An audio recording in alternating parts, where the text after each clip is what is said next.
안녕하세요, 여러분. 만약에 국가가 여러분의 세금 빚 5천만 원을 한 번에 삭제해주는 그 리셋 버튼을 만들어뒀다면 어떨까요? 오, 5천만 원이면 생각보다 엄청나게 큰 금액인데요? 네, 맞습니다. 그런데 그 버튼을 누를 수 있는 기회가 2028년에 영원히 사라진다면요. 오늘 우리의 임무는 아주 명확합니다. 불필요한 서론이나 사설은 싹 다 생략하겠습니다. 좋습니다. 바로 본론으로 들어가시죠.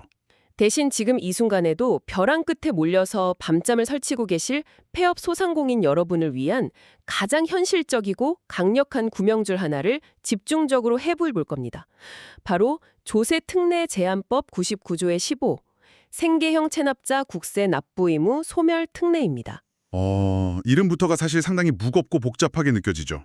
하지만 이 조문 안에 담긴 파급력은 결코 가볍지 않습니다. 그렇죠. 그래서 오늘 저희가 분석할 자료들도 꽤 묵직하잖아요. 네, 오늘 이 심층 분석을 위해서 저희가 테이블 위에 올려둔 자료들이 꽤 방대합니다. 국세청에서 공식 배포한 안내문하고 세부 인포그래픽부터 시작해서요. 세정신문과 일간 NTN의 2020년 3월 10일자 최신 기사들, 그리고 법제처의 관련 법령 조문 정보와 입법 예고안을 꼼꼼히 교차 검증했습니다. 아주 신뢰할 만한 출처들이네요. 여기에 그치지 않고요. 체납세금 전문 행정사무소인 면허닷컴에 실제 현장 실무 데이터까지 총망냈습니다. 이 제도의 아주 차가운 법리부터 현실적인 생존 전략까지 입체적으로 파헤쳐보려고요. 저는 이 자료들을 쭉 훑어보면서 가장 먼저 눈에 확 들어온 게 이 제도의 그 엄청난 규모였어요. 규모가 상당하죠. 네, 국세청 데이터를 보면 이 특례 제도의 예상 대상자가 무려 28만 5천 명에 달하더라고요. 그리고 관련된 체납의 규모만 약 3조 4천억 원으로 추산되고요. 맞습니다. 3조 4천억 원. 어마어마한 돈이죠. 이게 단순히 운이 없는 몇몇 분들을 도와주겠다 이런 차원이 아니잖아요. 빚의 늪에 빠져서 경제적인 사형 선고를 받고 음지로 숨어버린 영세 자영업자들을 다시 양지로 끌어올리는 거대한 프로젝트라는 거죠. 정확한 통찰입니다.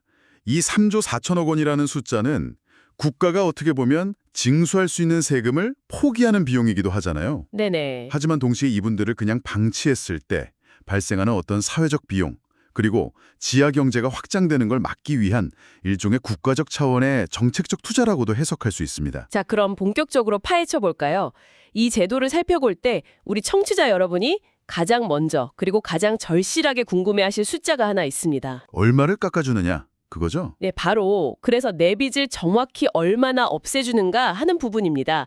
아까 오프닝에서도 말씀드렸지만 자료에 명시된 1인당 최대 면제 한도는 딱 5천만 원입니다. 여기서 아주 중요한 디테일이 하나 나옵니다. 어떤 건가요? 만약에 내가 강남세무서에 2천만 원이 체납되어 있고 또 서초세무서에 3천만 원, 이렇게 여러 세무서에 체납액이 흩어져 있을 수 있잖아요. 사업장 옮기다 보면 그럴 수 있죠. 네, 그럴 때 이걸 다 합산한 총액을 기준으로 5천만 원을 계산한다는 겁니다. 개별 세무서마다 5천만 원씩의 관이라는 점을 청취자분들이 확실히 인지하셔야 합니다. 아, 전국에 흩어진 내 세금비들 전부 합쳐서 5천만 원까지만 지워준다는 거군요. 맞습니다. 그리고 여기서 주목할 만한 점은 그 5천만 원이라는 한도 내에서 도대체 어떤 세금을 지워주는지도 철저하게 따져봐야 한다는 겁니다. 아무 세금이나 다 지워주는 건 아니라는 거죠. 그럼요. 이게 마법의 지팡이처럼 모든 세금을 다 없애주는 게 아니거든요. 혜택을 받을 수 있는 세금의 종류가 아주 칼같이 제한되어 있습니다. 규정을 보니까 소멸 대상이 되는 세금은 딱 두 가지더라고요. 종합소득세 그리고 부가가치세 이렇게 한정됩니다. 네, 종수세와 부가세, 사업자들의 족세죠. 물론 이 두 가지 세목에 꼬리표처럼 붙어서 눈덩이처럼 불어나는 가산세나 가산금, 그리고 국가가 강제로 징수하려다 발생한 강제징수비 같은 것들은 이 5천만 원 한도 내에서 함께 소멸 대상에 포함을 시켜줍니다. 사실 체납을 겪어보신 분들은 아실 텐데 원금보다 무서운 게 가산세거든요. 막 배보다 배꼽이 더 커지잖아요. 맞아요. 이 부분까지 싹 포함해준다는 건 상당히 실질적인 구제책이라고 봅니다. 반대로 말하면 그 외의 세목들은 단 1원도 면제받을 수 없다는 뜻이기도 합니다. 예를 들면 어떤 것들이 있죠? 예를 들어서 일반 직장인들이 매달 월급에서 떼이는 근로소득세라던가 법인을 운영하면서 발생한 법인세, 혹은 부동산 관련된 양도소득세나 증여세, 이런 것들은 이 특례의 적용 대상이 아예 아닙니다. 근로소득세나 법인세는 아무리 빚더미 앉아 있어도 네, 아무리 경제적으로 당장 오늘 내일 밥 굶을 정도로 힘들어도 정상적으로 납부해야만 합니다. 면제가 안 돼요. 이 대목에서 국가의 의도가 아주 노골적으로 드러나는 것 같네요.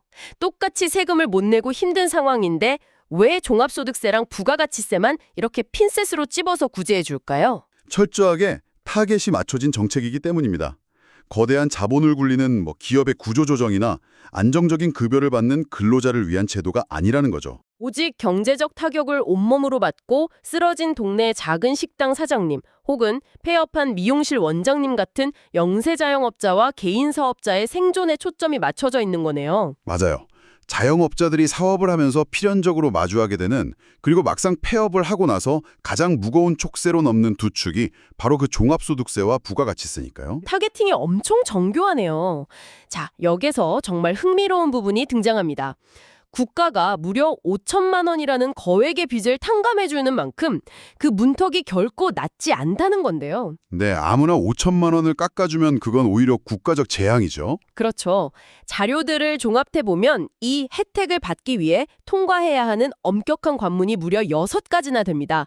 청취자 여러분이 이해하시기 쉽게 제가 하나씩 나열해 보겠습니다. 네, 하나씩 짚어주시죠. 첫 번째 요건은 바로 폐업 상태여야 한다는 겁니다. 국세청이 실태조사를 나오는 날을 기준으로 예전에 하던 모든 사업을 완전히 접었어야 합니다. 장사는 계속하면서 세금만 털어내려는 꼼수를 원천 차단하겠다는 거죠. 너무 당연한 조건이죠. 두 번째는 시기입니다. 체납된 세금이 2025년 1월 1일 이전에 발생한 것이어야 하고요. 동시에 국세징수권 소멸시효가 아직 완성되지 않은 금액이어야 합니다. 이 소멸시효라는 말이 일반 청취자분들에게는 좀 어렵게 들릴 수 있어요. 맞아요. 쉽게 번역하자면 국가가 세금을 거둘 수 있는 법적인 유효기간이 아직 끝나지 않은 이른바 살아있는 빚이어야 한다는 겁니다.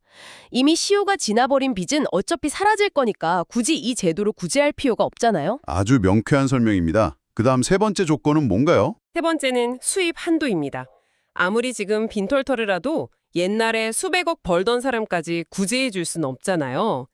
그래서 최종 폐업일이 속하는 연도를 포함해서 직전 3개연도 사업소득 총수입 금액 평균이 15억 원 미만이어야 합니다. 15억 미만. 딱 정부가 생각하는 영세 규모의 마지노선이네요. 네, 그리고 네 번째는 범죄 이력 무결성입니다. 최근 5년 내에 조세범 처벌법에 따른 처벌이나 처분 사실이 없고 현재 관련 조사도 받고 있지 않아야 합니다.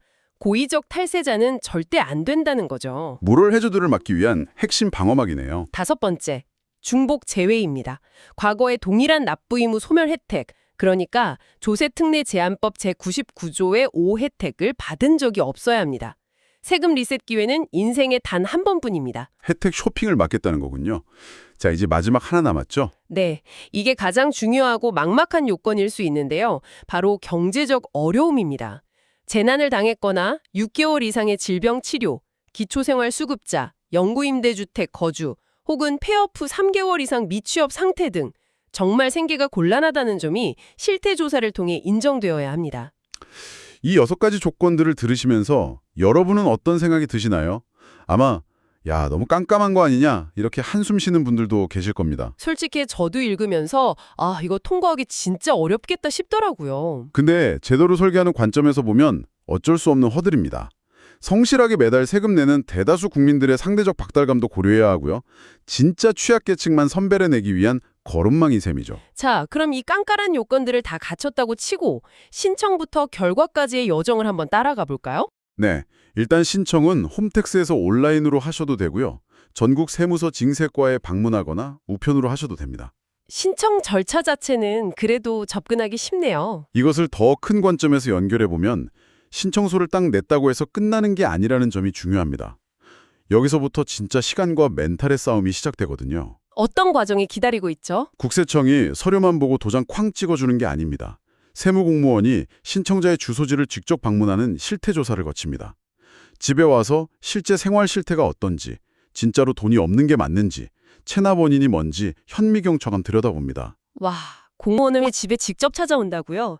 심리적 압박감이 엄청나겠는데요. 그렇죠. 내 가난을 공무원 앞에서 직접 증명해야 하니까요. 그리고 이 조사가 끝나면 국세찬압정리위원회라는 곳에서 또 엄격한 심의를 거칩니다. 이 모든 과정을 거쳐서 신청 후 6개월 이내에 최종 결정 통보를 받게 됩니다. 길면 6개월이나 피말리는 기다림을 겪어야 하는군요. 그런데 여기서 저희가 정말 강한 어조로 빨간 펜 짝짝 그어가며 강조해야 할 핵심 포인트가 있습니다. 네, 제일 중요한 부분이죠. 이 엄청난 제도가 영구적인 게 아니라는 사실입니다. 딱 2028년 12월 31일까지만 운영되는 한시적 특례입니다. 2028년 연말, 시간이 진짜 얼마 안 남은 겁니다. 행정 절차나 서류 준비하는 시간 빼고 나면 코앞이에요. 그런데 국가에서는 왜 굳이 3년 정도의 짧은 기한을 둔 걸까요? 계속 열어두면 더 많은 사람을 구제할 수 있을 텐데요. 그게 바로 신속한 경제활동 복귀를 유도하기 위한 정책적 장치입니다. 기한이 없으면 사람들 심리가 나중에 진짜 급할 때 신청해야지 하고 미루게 되거든요. 데드라인을 줘서 빨리 양지로 나오라고 재촉하는 거군요. 맞습니다. 빨리 신용불량 털어내고 작은 가게라도 다시 열거나 취업을 하라는 거죠. 그래서 당장 자격을 확인하고 움직이셔야 합니다. 자, 그럼 이 모든 게 여러분에게 어떤 의미가 있을까요? 만약 방송을 듣고 계신 분 본인이나 주변 지인 중에 폐업하고 세금 고지서 때문에 고통받는 분이 있다면 이 정보가 정말 인생을 바꿀 수도 있습니다. 그럼요. 5천만 원 빚이 사라진다는 건 새 삶을 시작할 수 있다는 뜻이니까요. 그런데 막상 현실로 돌아와 보면 장벽이 너무 높습니다. 당장 내일 먹고 살기도 벅찬 분들이 그 복잡한 법정 요건 해석하고 내가 왜 가난한지 입증할 진단서나 취업 상태 서류 같은 거 다 챙기고 심지어 집에 찾아온 국세청 조사관을 상대로 대응한다. 이거 일반인한테는 불가능에 가깝거든요. 맞아요. 서류 하나 잘못돼서 기각당하면 얼마나 억울하겠습니까? 이럴 때 필요한 곳이 바로 전문가 그룹이죠. 네, 그래서 오늘 저희가 분석한 자료 중에서 이 복잡한 행정 절차와 직결되는 곳을 하나 소개해드리려고 합니다. 바로 행정처분 전문 행정사무소 면허닷컴입니다. 자료에 명시된 이분들의 실적이나 전문 분야를 보면 정말 현장의 최전선에서 뛰는 분들이라는 걸 알 수 있습니다. 국세 및 지방세 체납 소멸시효 완성은 물론이고요. 억울한 행정처분 구제나 음주운전 면허 취소 구제 같이 까다롭고 골치 아픈 문제들을 전문으로 해결하더라고요. 제가 자료에서 본 사례 중에 진짜 놀라웠던 게 무려 1억 2천만 원이나 되는 체납세금 때문에 20년 동안 통장이 다 압류돼서 평생 빚쟁이로 살아 뻔했던 분이 계셨는데 이 면허닷컴에서 소멸시효 법리를 파고들어서 완벽하게 압류 해제와 소멸을 이끌어냈더라고요. 진짜 극적이네요. 그런 끈질긴 법리 싸움은 일반인이 혼자 국세청 상대로 절대 못하죠. 그러니까요. 이 바늘구멍 같은 요건 앞에서 막막함을 느끼고 계신다면 혼자 끙끙 앓지 마시고 당장 전문가의 진단을 받아보시를 권해드립니다. 전국 무료 상담 전화 1688-3206번으로 전화해보시거나요. 1688-3106이요. 네, 카카오톡이 더 편하신 분들은 아이디 검색창에 알파벳 L, A, W 992, 러 992를 검색하셔서 세금 체납 무료 상담을 꼭 신청해 보시기 바랍니다. 끙끙 앓으면서 시간만 보내다가 2028년 데드라인 놓치면 진짜 평생 후회할 일이죠. 자, 벌써 마무리할 시간이 다가왔네요. 오늘 심층 분석 내용을 1분 안에 빠르게 갈무리해드리겠습니다. 최대 5천만 원의 소득세와 부가세 소멸 혜택이 주어집니다. 하지만 6가지의 깐깐한 요건과 최장 6개월의 실태 조사 및 심의 과정을 거쳐야 하고요. 이 모든 기회는 2028년 연말에 영원히 사라집니다. 혼자 해결하기 어렵다면 면허닷컴 같은 전문가의 도움을 적극 활용하시라는 점 꼭 기억해 두십시오. 깔끔한 요약입니다. 그런데 이 지점에서 저는 오늘 자료를 다 읽고 나서 아주 중요한 질문이 하나 생겼습니다. 청취자 여러분도 함께 고민해 보셨으면 해요. 어떤 질문이죠? 제도의 단서 조항을 보면 이런 말이 있습니다. 향후 재산이 발견되는 경우에는 소멸 결정이 취소될 수 있다. 빚 다 없어진 줄 알고 안심했는데 나중에 재산 나오면 다시 뺏어간다는 건가요? 바로 그겁니다. 그런데 옛날 같으면 숨겨둔 땅 문서나 남의 이름으로 된 차를 찾는 시기였잖아요. 그런데 지금은 고도로 디지털화된 시대입니다. 만약 면책을 받은 후에 우연히 예전에 잊고 있던 암호화폐 지갑에서 코인 가치가 폭등해서 자산이 발견된다면 어떨까요? 와, 진짜 있을 법한 일이네요. 아니면 디지털 경제 속에서 눈에 보이지 않는 형태의 부, 유튜브 채널 수익이나 이런 게 축적된다면요. 현대의 고도화된 디지털 금융 추적 시스템 속에서 과연 국가가 규정하는 재산 발견의 기준은 어디까지 확장될까요? 듣고 보니 좀 무서워지는데요? 네, 이는 단순한 세금 제도를 넘어서 미래의 경제적 안정망과 국가의 감시 능력이 어떻게 균형을 이룰지에 대한 아주 흥미롭고도 무서운 질문입니다. 와, 세금 면책 제도에서 시작해서 디지털 시대의 국가 감시망까지 이어지다니 이래서 뜻까지 파고드는 맛이 있네요.